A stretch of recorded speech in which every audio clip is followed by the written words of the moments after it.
ನಮಸ್ಕಾರ ಸ್ನೇಹಿತರೆ. ಇವತ್ತು ನಾವು ಪ್ರತಿಯೊಬ್ಬರೂ ಒಮ್ಮೆಯಾದರೂ ಆಲೋಚನೆ ಮಾಡುವಂತಹ, ಆದರೆ ಬಹಿರಂಗವಾಗಿ ಚರ್ಚಿಸಲು ಹಿಂಜರಿಯುವಂತಹ ಒಂದು ನಿಗೂಢ ವಿಷಯದ ಬಗ್ಗೆ ಮಾತನಾಡ್ತಿದ್ದೇವೆ. ನಿಮ್ಮ ಜೀವನದಲ್ಲಿ ಎಲ್ಲವೂ ಚೆನ್ನಾಗಿದೆ ಎನ್ನುವಾಗಲೇ ದಿಢೀರನೆ ಕಷ್ಟಗಳ ಪರಂಪರೆ ಶುರುವಾಗಿದೆಯೇ? ಎಷ್ಟೇ ಪ್ರಯತ್ನಪಟ್ಟರೂ ಹಣ ಕೈಯಲ್ಲಿ ಉಳಿಯುತ್ತಿಲ್ಲವೇ? ಅಥವಾ ಮನೆಯಲ್ಲಿ ಅಕಾರಣವಾಗಿ ಜಗಳಗಳು ನಡೆಯುತ್ತಿವೆ? ನಾವು ಎಷ್ಟೇ ಆಧುನಿಕ ಜಗತ್ತಿನಲ್ಲಿದ್ದರೂ ಭಾರತೀಯ ಸಂಪ್ರದಾಯದಲ್ಲಿ ಕೆಲವು ನಕಾರಾತ್ಮಕ ಶಕ್ತಿಗಳ ಅಥವಾ ವಾಮಾಚಾರದ ಪ್ರಭಾವದ ಬಗ್ಗೆ ಉಲ್ಲೇಖಗಳಿವೆ. ಇದನ್ನು ಅನೇಕರು ಮೂಢನಂಬಿಕೆಯೆಂದು ತಳ್ಳಿಹಾಕಬಹುದು. ಆದರೆ ವೈದ್ಯಕೀಯ ಲೋಕಕ್ಕೂ ನಿಲುಕದ ಕೆಲವು ವಿಚಿತ್ರ ದೈಹಿಕ ಬದಲಾವಣೆಗಳು ಮತ್ತು ಮನೆಯಲ್ಲಿ ನಡೆಯುವ ಅಶುಭ ಘಟನೆಗಳು ನಮ್ಮನ್ನು ಯೋಚನೆಗೆ ಹಚ್ಚುತ್ತವೆ. ಮನೆಯ ತುಳಸಿ ಗಿಡ ಇದ್ದಕ್ಕಿದ್ದಂತೆ ಒಣಗುವುದು, ರಾತ್ರಿಯಿಡೀ ನಿದ್ರೆ ಬಾರದೆ ವಿಚಿತ್ರ ಭಯ ಕಾಡುವುದು ಅಥವಾ ಸಾಕುಪ್ರಾಣಿಗಳು ಅಸಹಜವಾಗಿ ವರ್ತಿಸುವುದು, ಇವೆಲ್ಲವೂ ಯಾವುದೋ ಕೆಟ್ಟ ದೃಷ್ಟಿಯ ಮುನ್ಸೂಚನೆಗಳೇ? ಇಂದಿನ ವಿಡಿಯೋದಲ್ಲಿ ನಾವು ಭಾರತೀಯ ನಂಬಿಕೆಗಳ ಆಧಾರದ ಮೇಲೆ ಅಂತಹ 10 ಪ್ರಮುಖ ಲಕ್ಷಣಗಳನ್ನು ಬಿಡಿಸಿ ಹೇಳಲಿದ್ದೇವೆ. ಈ ಪ್ರತಿಯೊಂದು ಲಕ್ಷಣವೂ ನಿಮ್ಮ ಅಥವಾ ನಿಮ್ಮ ಕುಟುಂಬದ ಸುರಕ್ಷತೆಯ ದೃಷ್ಟಿಯಿಂದ ಬಹಳ ಮುಖ್ಯವಾಗಬಹುದು. ಈ ಲಕ್ಷಣಗಳು ನಿಮ್ಮಲ್ಲಿ ಅಥವಾ ನಿಮ್ಮ ಮನೆಯಲ್ಲಿ ಕಂಡುಬರುತ್ತಿದ್ದರೆ ನೀವು ಏನು ಮಾಡಬೇಕು? ಅವುಗಳನ್ನು ಗುರುತಿಸುವುದು ಹೇಗೆ? ಈ ಎಲ್ಲಾ ಪ್ರಶ್ನೆಗಳಿಗೆ ಉತ್ತರ ತಿಳಿಯಲು ಈ ವಿಡಿಯೋವನ್ನು ಕೊನೆಯವರೆಗೂ ನೋಡಿ. ಬನ್ನಿ, ಆ ರಹಸ್ಯ ಮುನ್ಸೂಚನೆಗಳು ಯಾವುವು ಅಂತ ಒಂದೊಂದಾಗಿ ತಿಳಿಯೋಣ. 1. ದೈಹಿಕ ಮತ್ತು ಮಾನಸಿಕ ಬದಲಾವಣೆಗಳು. ಅಕಾರಣ ಸುಸ್ತು. ಯಾವುದೇ ಕೆಲಸ ಮಾಡದಿದ್ದರೂ ವಿಪರೀತ ಸುಸ್ತು ಮತ್ತು ಆಲಸ್ಯ ಆವರಿಸುವುದು. ಕನಸುಗಳು. ರಾತ್ರಿಯ ವೇಳೆ ಇದ್ದಕ್ಕಿದ್ದಂತೆ ಬೆದರಿ ಏಳುವುದು ಅಥವಾ ವಿಚಿತ್ರವಾದ ಭಯಾನಕ ಕನಸುಗಳು ಬೀಳುವುದು. ತೀವ್ರ ತಲೆನೋವು. ವೈದ್ಯಕೀಯ ಚಿಕಿತ್ಸೆಗೆ ಸ್ಪಂದಿಸದ ಅಥವಾ ಯಾವುದೇ ಕಾರಣವಿಲ್ಲದೆ ಕಾಡುವ ನಿರಂತರ ತಲೆನೋವು. ಮನಸ್ಥಿತಿಯ ಏರುಪೇರು. ಸಣ್ಣ ವಿಷಯಕ್ಕೂ ವಿಪರೀತ ಕೋಪ ಬರುವುದು ಅಥವಾ ಯಾವುದೇ ಕಾರಣವಿಲ್ಲದೆ ಖಿನ್ನತೆ ಆವರಿಸುವುದು. ಮನೆಯಲ್ಲಿ ಕಂಡುಬರುವ ಲಕ್ಷಣಗಳು. ತುಳಸಿ ಗಿಡ ಒಣಗುವುದು. ಚೆನ್ನಾಗಿ ನೀರು ಹಾಕಿದರೂ ಮನೆಯಲ್ಲಿರುವ ತುಳಸಿ ಗಿಡ ಪದೇ ಪದೇ ಒಣಗಿ ಹೋಗುವುದು ಅಶುಭ ಸಂಕೇತವೆಂದು ನಂಬಲಾಗುತ್ತದೆ. ವಿಚಿತ್ರ ವಾಸನೆ.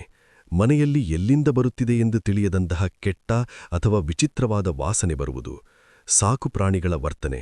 ಮನೆಯಲ್ಲಿರುವ ನಾಯಿ ಅಥವಾ ಬೆಕ್ಕುಗಳು ಅಕಾರಣವಾಗಿ ಅಳುವುದು ಅಥವಾ ವಿಚಿತ್ರವಾಗಿ ವರ್ತಿಸುವುದು. ಜೀವನದ ಇತರೆ ಸಮಸ್ಯೆಗಳು. ಆರ್ಥಿಕ ನಷ್ಟ. ವ್ಯವಹಾರದಲ್ಲಿ ದಿಢೀರ್ ಕುಸಿತ ಅಥವಾ ಕೈಗೆ ಬಂದ ತುತ್ತು ಬಾಯಿಗೆ ಬಾರದಂತಹ ಪರಿಸ್ಥಿತಿ ನಿರ್ಮಾಣವಾಗುವುದು. ಕುಟುಂಬದಲ್ಲಿ ಕಲಹ. ಸದಾ ಶಾಂತವಾಗಿದ್ದ ಮನೆಯಲ್ಲಿ ಸದಸ್ಯರ ನಡುವೆ ಸಣ್ಣ ವಿಷಯಗಳಿಗೂ ದೊಡ್ಡ ಜಗಳಗಳು ನಡೆಯುವುದು. ಕಾರ್ಯ ವಿಳಂಬ. ಯಾವುದೇ ಒಳ್ಳೆಯ ಕೆಲಸವನ್ನು ಕೈಗೆತ್ತಿಕೊಂಡರೂ ಅದರಲ್ಲಿ ಅಡೆತಡೆಗಳು ಉಂಟಾಗುವುದು. 4. ಆರ್ಥಿಕ ದಿವಾಳಿತನ.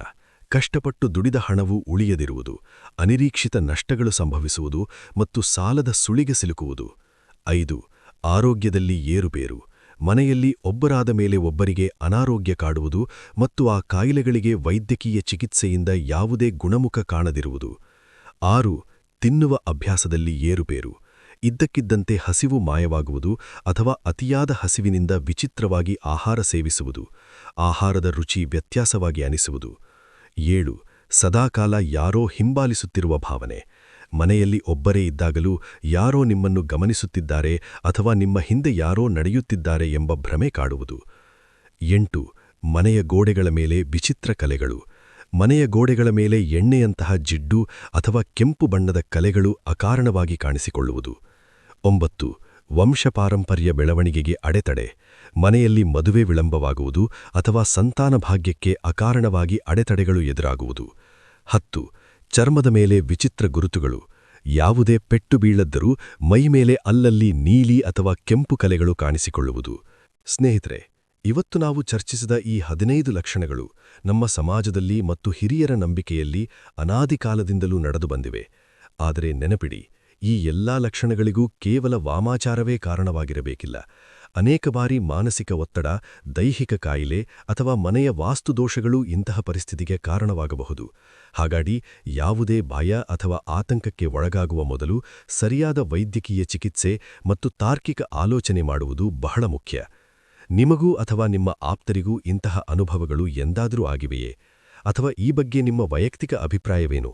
ದಯವಿಟ್ಟು ಕೆಳಗಿನ ಕಾಮೆಂಟ್ ಬಾಕ್ಸ್ನಲ್ಲಿ ನಮ್ಮೊಂದಿಗೆ ಹಂಚಿಕೊಳ್ಳಿ. ನಿಮ್ಮ ಅನುಭವ ಇನ್ನೊಬ್ಬರಿಗೆ ಎಚ್ಚರಿಕೆಯ ಪಾಠವಾಗಬಹುದು. ನಿಮಗೆ ಈ ವಿಡಿಯೋ ಮಾಹಿತಿಪೂರ್ಣ ಅನಿಸಿದರೆ ದಯವಿಟ್ಟು ಒಂದು ಲೈಕ್ ಮಾಡಿ ಮತ್ತು ನಿಮ್ಮ ಕುಟುಂಬ ಹಾಗೂ ಸ್ನೇಹಿತರೊಂದಿಗೆ ಈ ವಿಡಿಯೋವನ್ನು ಶೇರ್ ಮಾಡಿ. ಇಂತಹ ಇನ್ನಷ್ಟು ನಿಗೂಢ ಮತ್ತು ಆಸಕ್ತಿಕರ ವಿಷಯಗಳಿಗಾಗಿ ನಮ್ಮ ಚಾನಲ್ಗೆ ಸಬ್ಸ್ಕ್ರೈಬ್ ಆಗಲು ಮರೆಯಬೇಡಿ. ಪಕ್ಕದಲ್ಲೇ ಇರುವ ಬೆಲ್ ಐಕಾನ್ ಒತ್ತಿ, ಇದರಿಂದ ನಮ್ಮ ಮುಂದಿನ ಪ್ರತಿಯೊಂದು ವಿಡಿಯೋದ ನೋಟಿಫಿಕೇಷನ್ ನಿಮಗೆ ತಕ್ಷಣ ಸಿಗುತ್ತದೆ. ಮುಂದಿನ ವಿಡಿಯೋದಲ್ಲಿ ಇಂತಹ ನಕಾರಾತ್ಮಕ ಶಕ್ತಿಗಳಿಂದ ರಕ್ಷಣೆ ಪಡೆಯಲು ಇರುವ ಸರಳ ಮನೆಮದ್ದುಗಳು ಮತ್ತು ಆಧ್ಯಾತ್ಮಿಕ ಪರಿಹಾರಗಳ ಬಗ್ಗೆ ತಿಳಿದುಕೊಳ್ಳೋಣ. ಅಲ್ಲಿಯವರೆಗೂ ಸುರಕ್ಷಿತವಾಗಿರಿ. ಧನ್ಯವಾದಗಳು.